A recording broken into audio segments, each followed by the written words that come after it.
Por dentro do assunto, com o padre Ednei Batista. Oferecimento: Peregrinos Viagens e Itiquira Turismo. Peregrinação para todos. Para esclarecer as suas questões e dúvidas em relação à Igreja Católica Apostólica Romana, a Mensagem apresenta Por Dentro do Assunto, com o padre Ednei Batista. A partir de agora, no oferecimento de Peregrinos Viagens e Itiquira Turismo, Peregrinação para Todos, com produção de Donizete Eugênio, apresentação de Carlos Sena e Padre Ednei Valdo Batista. Padre, bom dia, sua bênção. Bom dia, Deus o abençoe a todos os nossos ouvintes. Com grande alegria estamos aqui hoje presentes fisicamente, né? Em carne e Os osso, outros né? dias Aqui, eu né? estava pelo telefone, mas hoje eu estou aqui. Graças a Deus estou bem recuperado aqui do meu pé e já estou de volta. Bom vê-lo são e salvo. Amém. Inteiro. Graças a Deus. Para auxiliar a gente nessa caminhada. Obrigado, Isto. meu Padre. Bom vê-lo aqui. Povo de Deus, como você já está sabendo, aqui pela Rádio Mensagem e pela Web Rádio Pés de Cristo, Por Dentro do Assunto começa agora com os auxílios técnicos de Robinho, e você daqui a pouco vai participar 3954-3010, 3954-3011 e também mandando a sua pergunta em texto, não em áudio, pelo 97411-0125, o nosso WhatsApp. Padre, o tema. Sim, eu gostaria de trazer hoje aqui para nossa reflexão e ajudar os nossos ouvintes a ter presente diante dos olhos a pessoa de Maria. Nós estamos no mês de maio, dedicado a Nossa Senhora, certamente por termos nesse mês a celebração do Dia das Mães, né? E Maria é mãe por excelência, mãe do Filho de Deus, mãe de todos nós, mãe da Igreja. Também pelo fato de que neste mês celebramos alguns títulos de Nossa Senhora. Nossa Senhora de Fátima, uma grande devoção do povo português e, consequentemente, né, nós também, que somos aí herdeiros de muita coisa dos portugueses, e depois Nossa Senhora Auxiliadora, né, que vai ser celebrada amanhã. E ainda tem outros títulos, sim, de Nossa Senhora que são celebrados neste mês de maio. Por exemplo, Nossa Senhora das Divinas Vocações, Nossa Senhora do Sorriso, né? São títulos não tão conhecidos, mas que são celebrados também neste mês. E o que isso significa para nós, né? Ter Maria como companheira, celebrá-la. É olhar para ela como um sinal de Deus para nós, né? O sinal, como eu gosto de dizer, ele é uma realidade que se vê, né? Uma realidade sensível, que nos fala de uma realidade invisível. E o sinal, ele tem também uma força, ele convida-nos a fazer algo, a ter uma atitude prática. Então isso se pode aplicar bem a Maria, né? Ela é um ser humano, concreto, histórico, humana, com quem Deus contou, e a partir de toda a sua resposta a Deus, Maria é para nós sinal de uma realidade maior. Sinal da misericórdia de Deus, que conta com o ser humano, sinal do poder de Deus, que age no humano, sinal do compromisso de Deus com a humanidade, né, que salva, que envia o seu Filho através de uma mulher. E Maria nos convida a atitudes, a sua maneira de reagir a Deus, o seu compromisso com Ele, o seu sim consequente, a sua fidelidade, a sua perseverança, o seu modo de viver a fé, são indicativos para nós. Então eu penso que um grande auxílio para nós cristãos é a figura de Nossa Senhora, com aquela clareza de que ela é também membro do rebanho de Cristo. Cristo é o único pastor, mas é aquele membro excelente, é aquela ovelha fiel, comprometida, que vai ajudando as outras ovelhas a caminharem atrás do pastor. Então em Maria nós encontramos esse apoio, encontramos esse testemunho, encontramos esta força que nos faz acreditar que somos capazes de chegar onde o Senhor quer que cheguemos, fazendo um caminho simples, porque a vida de Maria é simples. Ela não fez assim coisas extraordinárias, mas ela viveu de modo extraordinário o seu cotidiano. Aquilo que uma mulher, que uma mãe, que uma esposa fazem, Maria fez. Mas fez desde o seu compromisso com Deus, desde a sua confiança nele, desde o compromisso com o outro, em servir, em fazer o outro feliz. E é assim que ela nos ensina a construir a nossa felicidade, a nossa realização de modo sólido, né? E simples também. E o Papa Francisco, quando fala de santidade, neste documento recente que ele nos presenteou, nos presenteou, ele fala da simplicidade. O santo não precisa fazer coisas fora do comum. O santo vive de modo extraordinário o seu dia a dia, né? Fazendo bem as coisas, fazendo com amor, fazendo para o outro, até com algum sacrifício próprio, né? Numa atitude de renúncia, mas buscando também imitar Jesus, né? Colocando-se no lugar de Jesus, o que ele faria se estivesse aqui. E assim Maria então nos ensina esse caminho de simplicidade na santificação. E tenhamos presente que para nós católicos, né, ter Maria como companheira, venerá-la, recorrer à sua intercessão, nada há de equivocado, nada há de abusivo, nada há que possa aborrecer a Deus. Nós, sabendo que Maria é nossa companheira de caminhada e servindo-nos do seu auxílio, não estamos tirando a prioridade de Deus em nossa vida. Nesta fidelidade a Deus e para sermos fiéis a Deus é que nós recorremos a Maria e contamos com o seu apoio, com a sua intercessão. Então Deus não fica triste se nós olhamos para Maria sabendo que ela é nossa irmã, que ela é nossa companheira, que ela é um testemunho para nós, que ela é um incentivo para nós, da mesma forma que nós podemos ser para os outros, né, com o nosso exemplo, com as nossas palavras, com a nossa oração. Deus continua sendo o centro de nossa vida, como foi o centro da vida de Maria. Um verdadeiro devoto de Nossa Senhora entende isso e não se engana na adoração que presta a Deus e na veneração que presta a Maria, sem misturar as coisas. Então que isso nos ajude a vivermos o mês mariano, a vivermos a devoção a Nossa Senhora e isso seja útil para a nossa caminhada de fé. Um título que eu acho muito bonito, que Nossa Senhora recebeu, é dessa linda imagem que temos aqui no estúdio, padre. Nossa Senhora da Santíssima Trindade. Fechou muito bem, né? Sim. Fechou muito bem. E eu inventei um título para ela. Eu falo que é a Santa Seta, aquela que indica Cristo. Exatamente. Que indica Ele. Muito e bom. esse é o papel dela, né? Povo de Deus, vamos participar então do Por Dentro do Assunto. Telefones 3954-3010, 3954-3011 e também já tem pergunta chegando pelo WhatsApp 974110125. Não esqueça de deixar bem claro pelo WhatsApp, é em texto, não em áudio, e deixe claro se você quer se identificar ou não.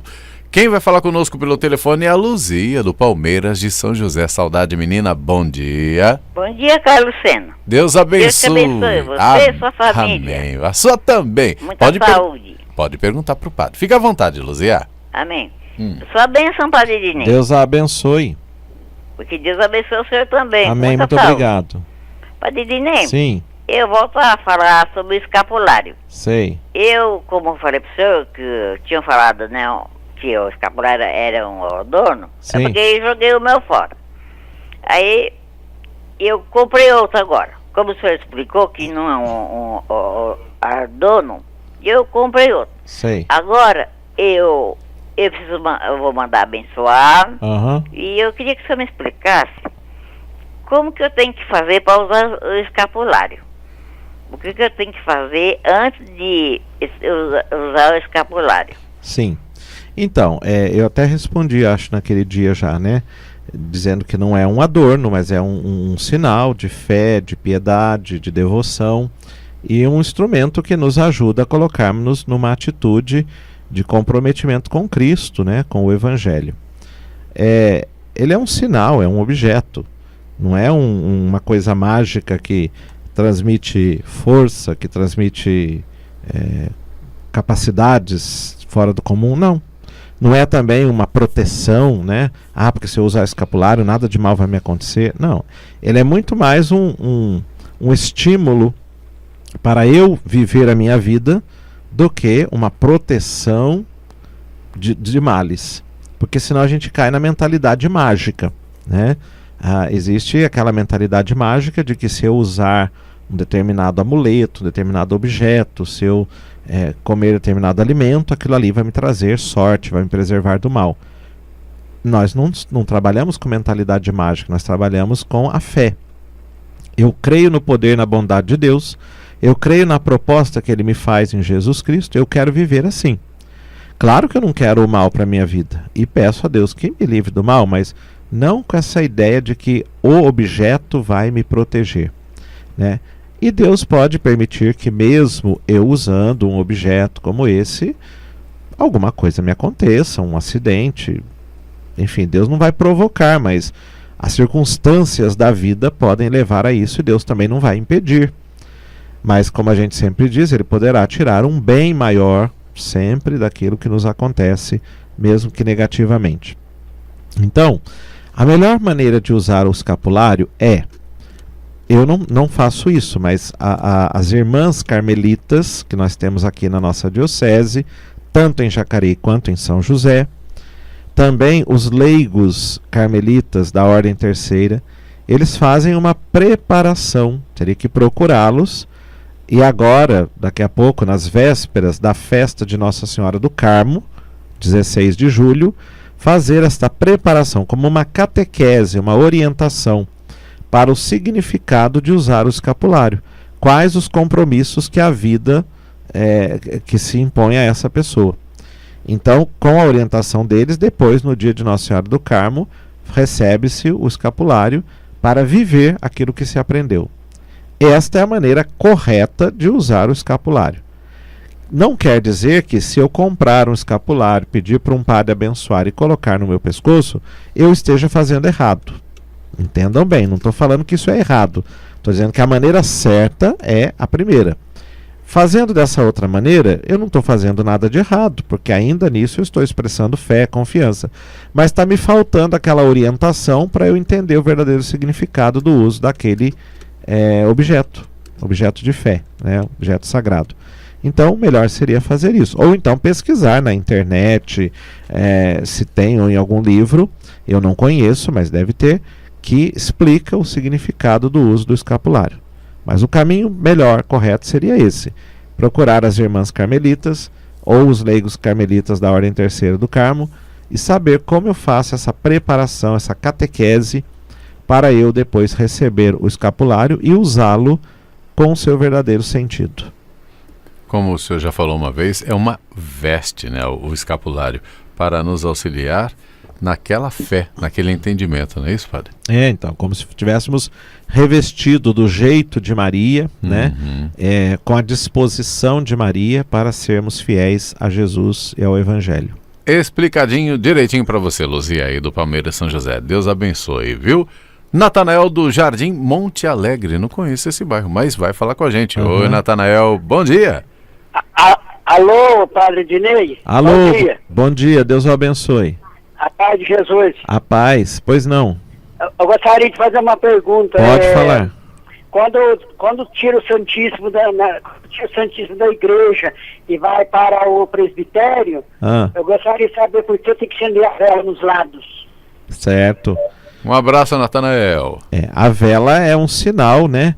Seja da nossa fé, nós acreditamos, então a nossa fé é luminosa, seja da presença de Deus, que é também luz para a nossa vida. Então, quando o Santíssimo está exposto, ou mesmo quando não está exposto lá no sacrário, nós não usamos uma vela, mas usamos uma lâmpada, né? Poderia ser uma vela, uma lamparina, que de qualquer forma expressasse essa presença viva, né, de Deus ali. Então, quando a gente faz a exposição do Santíssimo, ou uma procissão, ele vai normalmente ladeado de velas, porque significa a presença dele, é um sinal que nos ajuda a lembrar que ali não está qualquer coisa, que ali não está qualquer realidade, mas sim um sacramento da presença real do corpo e sangue, alma e divindade de Jesus Cristo, nosso Salvador, Senhor de nossa vida, e serve também para lembrar que nós estamos numa atitude de fé. Nós não estamos assistindo um teatro, nós não estamos vendo uma apresentação de algo mas nós estamos no ato de fé. Então a vela é o sinal que nos convida à reverência, à adoração, à oração, ao canto, ao respeito, né? O silêncio, por exemplo. O ser humano ele vive de sinais. Então todo sinal é útil para o ser humano saber que postura ele tem em determinado lugar. Então a gente vai numa festa de aniversário, por exemplo, né? As crianças usam aquele chapéuzinho de papel, tem balões, tem brinquedos. São sinais que nos colocam dentro de uma festa ali. Todo mundo fica livre para brincar, para tirar foto, para dar risada, porque é uma festa, é alegria, é descontraído. Aqueles sinais nos ajudam a lembrar isso. Ninguém vai ficar rezando no aniversário, porque os sinais não convidam a isso. O contrário acontece na igreja. Os sinais convidam-nos à adoração, à reverência, ao respeito, ao silêncio, à oração, ao canto, porque a presença do Senhor se faz ali sensível no sacramento. Então as velas são sinais que nos lembram tudo isso. Pela Rádio Mensagem, pela Web Rádio Pés de Cristo da Paróquia Espírito Santo, você está acompanhando o Por Dentro do Assunto com o Padre Ednei Valdo Batista, onde ele esclarece suas perguntas para que você possa caminhar mais e melhor em relação à sua fé na Igreja Católica Apostólica Romana. 2 perguntas mais chegaram pelo WhatsApp, Padre. A primeira pediu para não ser identificado. O que devemos fazer com as flores que pegamos no dia da procissão do encontro, na Semana Santa, e com os ramos do Domingo de Ramos? Sim. Depois que secarem, queima, né? Os ramos estão abençoados, então eles com certeza devem ser queimados depois de secos. Enquanto não estavam secos, eles são colocados lá como um sinal também que nos lembra a nossa fé em Cristo, nosso Rei, nosso Salvador, a nossa aclamação a Ele. Depois que secarem, podem ser queimados. As flores não são abençoadas, mas pelo fato delas estarem ali decorando o andor de Nossa Senhora, do Senhor dos Passos, né, elas acabam adquirindo um sentido, um significado especial para nós. Então, da mesma forma, depois que estiverem secas, coloca-se no fogo para serem destruídas, transformadas. Tem gente que, por exemplo, numa atitude de fé, coloca dentro do álcool junto com outras plantas para passar num machucado, num ferimento, né? Não está errado isso. De qualquer forma, aquilo ali é um sinal desta bênção de Deus que nós desejamos e da qual nós precisamos. Então, pode ser feito isso também, né? Se for ervas de fazer chá, pode se transformar num chá, né? Como remédio, ou aí faz bem também, né? Agora, nunca com aquela mentalidade mágica, né? Se eu tomar um chá com essa erva que eu peguei lá no andor, com essa flor, eu vou ser curado. Não, isso a gente não pode dizer, mas a fé da pessoa abre a graça de Deus. E aquilo ali é um sinal desta abertura. Então, não teria nenhum problema. Agora, se for de outra forma, queima e não tem problema. Ou enterra, daí se desfaz ali na terra também.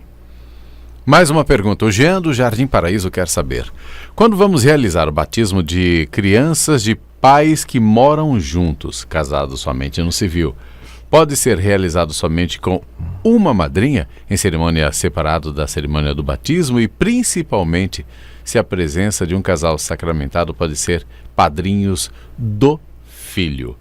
Se os próprios pais batizarem o filho.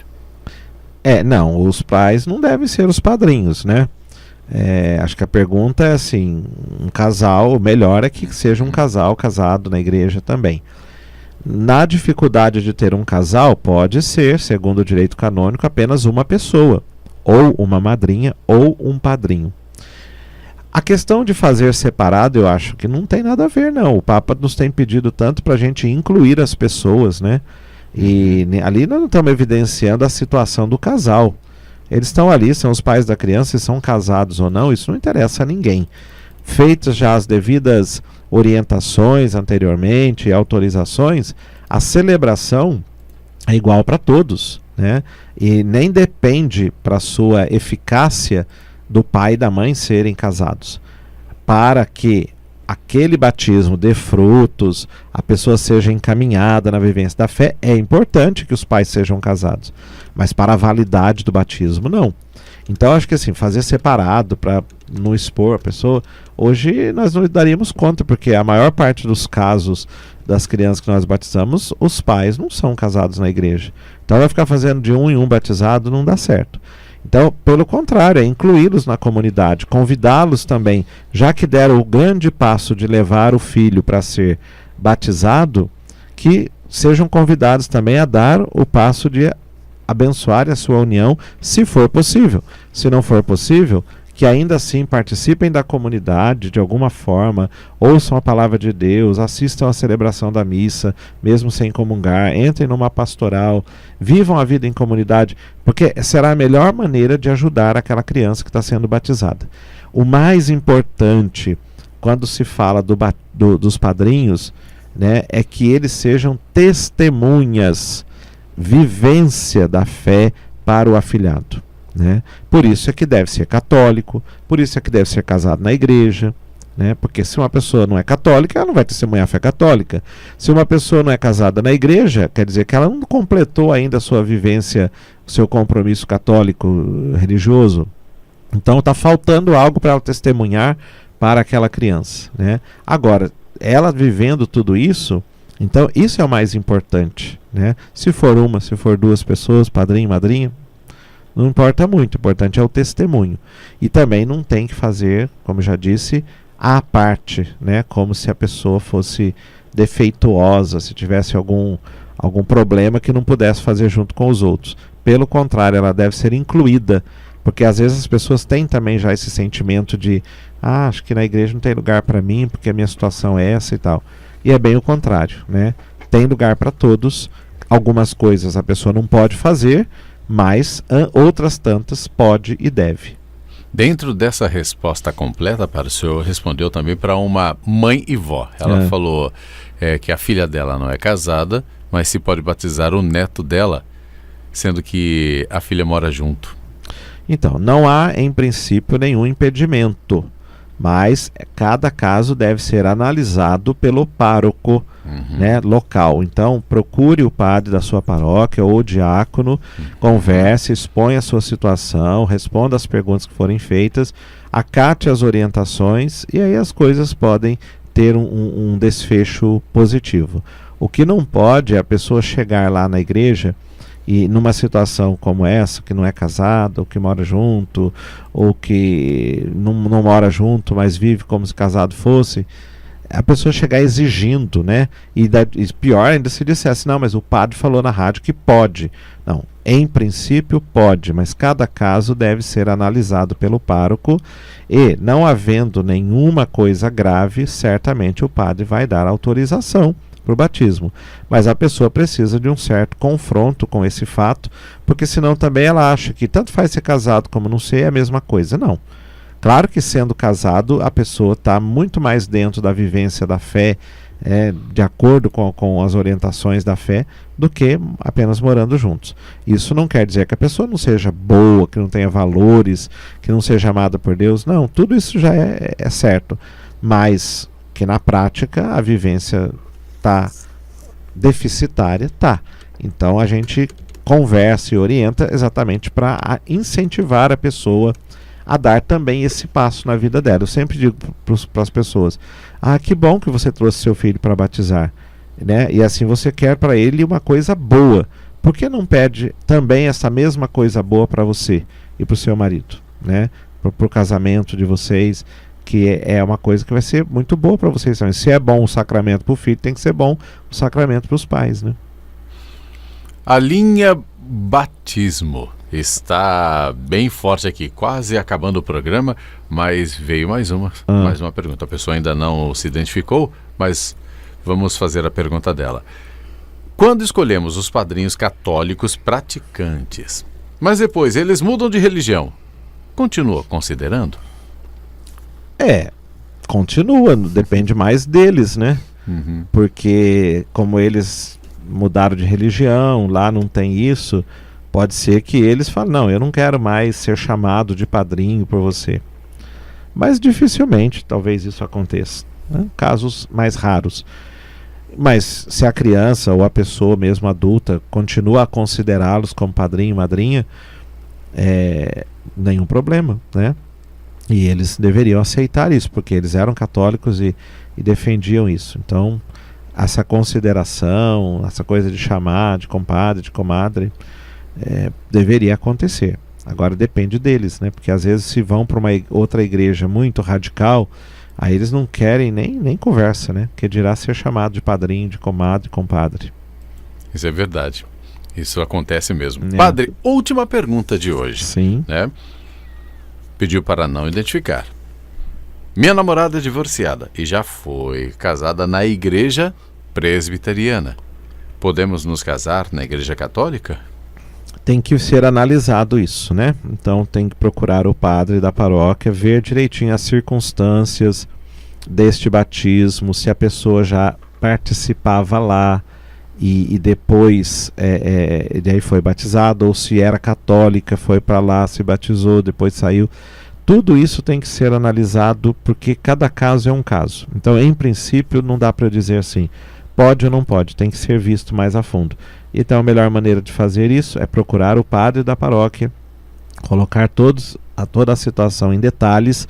O padre vai se certificar desta validade ou não, né, do batismo e, consequentemente, do casamento, e poderá dizer, então, o que fazer no caso. Mas eu não tenho elementos aqui, porque eu teria que conversar com a pessoa e saber outros detalhes. Só esses elementos não são suficientes para a gente poder dizer é um casamento válido e não tem jeito de casar de novo, ou não é um casamento válido e pode ser contrair o casamento na igreja. Então, procure o padre da paróquia, é a melhor coisa a fazer.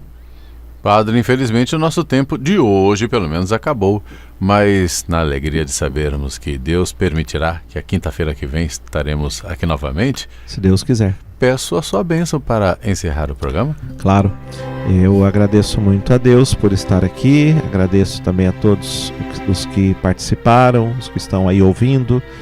Envio meu caloroso abraço a todos, desejando muita alegria, muita paz, muita força na caminhada. E que desça sobre todos e permaneça para sempre a bênção do Deus Todo-Poderoso, Pai e Filho e Espírito Santo.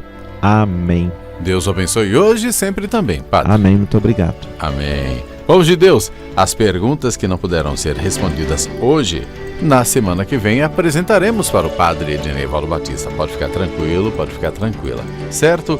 Com os auxílios técnicos de Robinho, com produção de Donizete Eugênio, apresentação de Carlos Lucena e Padre Edneivaldo Batista, e num oferecimento de Peregrinos Viagens e Itiquira Turismo Peregrinação para todos. Ficamos por aqui com o Por Dentro do Assunto, que você acompanhou pela mensagem e pela web rádio Pés de Cristo da Paróquia Espírito Santo. Você acompanhou na mensagem Por Dentro do Assunto com o Padre Ednei Batista.